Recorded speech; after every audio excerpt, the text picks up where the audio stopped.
Tania d'aujourd'hui, donc nous sommes le Chai, le 18 qui se lève.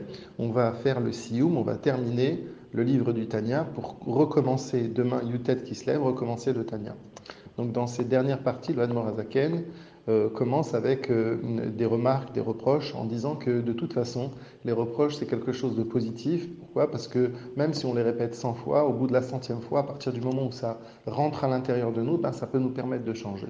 Donc il revient sur plusieurs points. Premier point, sur l'idée de la tfila, qu'il faut faire très attention, que la tfila c'est un moment qui est sacré et qu'il ne faut pas arriver à une situation où, Chazé Shalom, dans des choules, les gens ils viennent et ils discutent les uns avec les autres et que ça ne doit plus, s'il n'y a plus un nian de sérénité dans la tfila. Par rapport à ça, l'Admorazaken dit que c'est très important de fixer un shaliach tzibour, un chazan de manière fixe, une personne qui va dire mot à mot et qu'on aura plaisir à suivre, qui va ni aller trop vite ni aller trop lentement, qui va faire vraiment dire tous les mots, de façon justement à nous donner un cap et à donner cette sérénité pendant la tfila. Donc ensuite, l'Admorazaken parle de l'idée de finir tout le chasse, toute la Gemara, une fois par an. C'est-à-dire de se partager dans les communautés, alors les grands minyanim ou les petits minyanim, de s'arranger par rapport à la grandeur, mais faire en sorte que dans toute une communauté de personnes, eh bien, on termine le chasse, on termine l'étude de la Gemara ensemble, bien évidemment. Chacun prend une macérette ou une partie de macérette de façon à ce que ensemble on termine toute l'étude de la Gemara du Talmud ensemble pendant un an.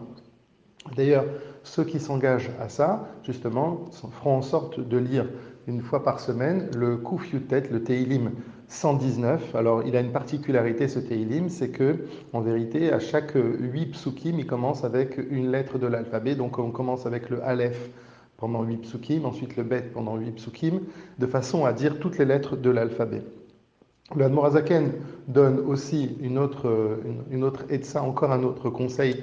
En fait, là aujourd'hui, c'est que des conseils pratiques, mais qui sont très importants pour lui et qui nous permettent justement d'atteindre un certain niveau. Il nous dit que à partir du moment où Chazvé Shalom, on a fait des fautes, eh bien normalement on devrait jeûner, mais comme le nombre de jeûnes par rapport à notre faute. Mais comme on est dans une génération où on est très faible. Alors l'Admoazaken dit que tout celui qui est Shomer Shabbat, qui garde le Shabbat, qui est Ilchato comme il se doit, eh bien lui, on lui mochel, on lui pardonne de toutes ses fautes. Alors c'est pour ça qu'il ne faut pas simplement être Shomer Shabbat, mais il faut être Keilchato. C'était pour ça qu'il faut connaître bien toutes les lois de Shabbat, être être expert dans les lois de Shabbat, de façon à ne pas faire des fautes qu'on ne sait même pas des fois, des shogeg, on ne sait pas ce qu'on a fait.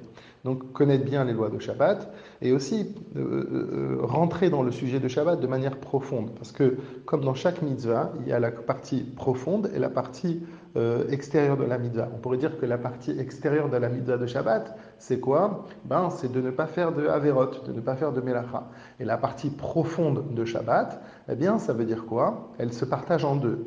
Il y a Shamor et Zachor. Alors c'est quoi la partie profonde de Shabbat, de Zachor, de ce souvenir de Shabbat? C'est d'avoir des kavanot. Quand on fait la tfila pendant Shabbat, quand on fait les brachot, on a des bonnes kavanot.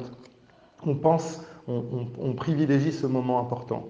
Et c'est quoi le niveau de Shamor dans Shabbat? Ça veut dire de se garder, de ne pas faire des fautes pendant Shabbat, profondément. Bien profondément, c'est faire attention de ne pas parler des choses qui ne sont pas utiles pour Shabbat, se servir de sa voix, de servir de la parole pour avoir des paroles lumineuses dans lesquelles on va dire des choses positives pendant Shabbat. De la même manière que Akadosh Baruch Hu s'est arrêté de parler, si l'on peut dire, puisque Hachem, il a créé le monde en 6 jours, et le 7e jour, Shabbat, il s'est arrêté de créer, c'est-à-dire en d'autres termes, il s'est arrêté de parler des choses qui sont en rapport avec le monde.